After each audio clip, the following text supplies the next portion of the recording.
நீங்கள் சிக்கன் 65 சாப்பிட்ருப்பீங்க, ஆனால் எக் 65 சாப்பிட்ருக்கீங்களா? இன்னைக்கு நாம் எக் 65 தான் செய்ய போகிறோம். வாங்க செய்யலாம். முதல்ல ஒரு பாத்திரத்தில் தண்ணி எடுத்து அடுப்பில் காய வச்சுக்கலாம். முட்டை போட்டுக்கலாம். உங்களுக்கு தேவையான முட்டைகளை பயன்படுத்தி அடுப்பில் முட்டையை வேக வச்சுக்கலாம். உப்பு போட்டுக்கலாம். உப்பு போட்டு முட்டையை வேக வைக்கணும். முட்டை வெந்துச்சா இல்லையான்னு பார்க்குறதுக்கு முட்டை ஓடு உடஞ்சிருக்கும். அப்படி உடஞ்சிருந்தா அது முட்டை வெந்துருச்சுன்னு இறக்க வேண்டியது தான். முட்டை வெந்துச்சு.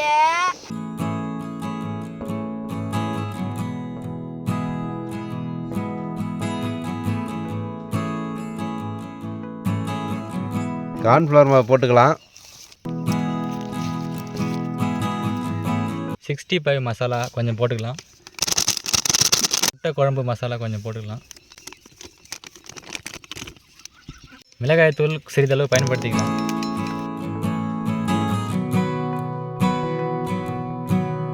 மஞ்சள் தூள் போட்டுக்கலாம். இஞ்சி பூண்டு சேர்த்துக்கலாம் கொஞ்சம்.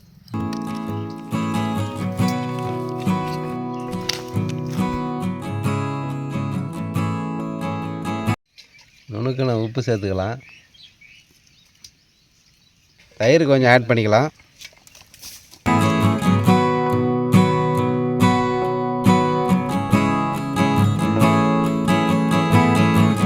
இப்போது வேக வச்ச முட்டையை பீஸாக வெட்டிக்கலாம்.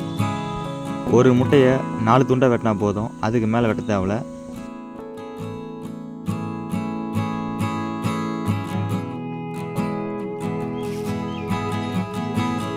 வானால் வைத்து கொள்ளலாம். ஓகே, எண்ணெய் ஊற்றிக்கலாம். துண்டு துண்டாக நறுக்கிய முட்டையை எண்ணெயில் மசாலாவில் கலந்து போட்டுக்கலாம்.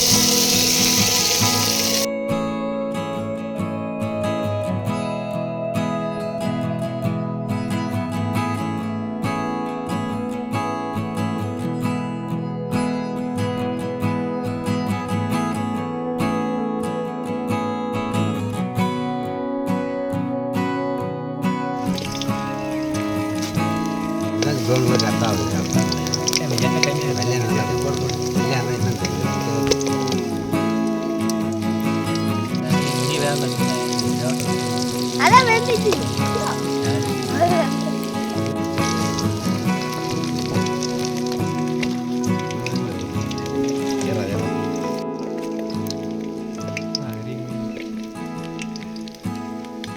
இப்போது நம்ம எக் 65 ரெடி ஆயிடுச்சு. இப்போ சாப்பிட்லாம். சாப்பிட்றதுக்கு முன்னாடி கொஞ்சம் மிளகுத்தூள் கலந்துக்கலாம். மிளகுத்தூள் கலந்தால் கொஞ்சம் வாசனையாகவும் சாப்பிட்றதுக்கு ருசியாகவும் இருக்கும். அருமையாக இருக்குப்பா, வேறு மாதிரி செம்மையாக இருக்குது. சூப்பராக இருக்குது. மறக்காமல் நீங்களும் ட்ரை பண்ணுங்கள். சூப்பராக இருக்கும்.